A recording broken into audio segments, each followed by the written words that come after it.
Igen, jó esetben. Semmi, kézbe le kell rakni az asztalra. Oké. És ugyanúgy teljesen hátra. Jó, pillanat, világos. Elkészülve? Figyelem. Nem jó? Félállásba. Csak félállásban. Fél. Oké.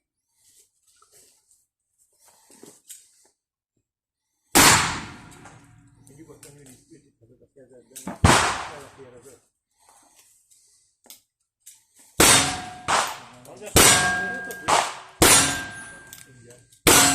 Ez azért csak megmondtad, hogy lehet, hogy menned kell. Még nem jött az ideje. Hát ott nem is kell rakadva. Ezért elkezded az asztalra. Én elraktam, én azt is. Hogy az idő. Azt meg csak megjáratod a pultot. Oké. Ha ilyenkor esik ki belőle valami, akkor gáz. Jó, köszönöm a segítséget. Azért vagyunk, hát. Jó, akkor. Figyelj, szóltál. Ezt a részét régebben csinálom. Hibátlan. Értem, hogy középre lőttél a vasba. Olyan jó helyre mentek, hogy nagyon.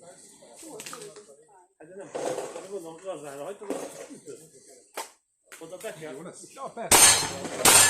Itt a veder. 63-12. Hát de lehet, hogy hagytál egy centit, hogy előtt. Nem,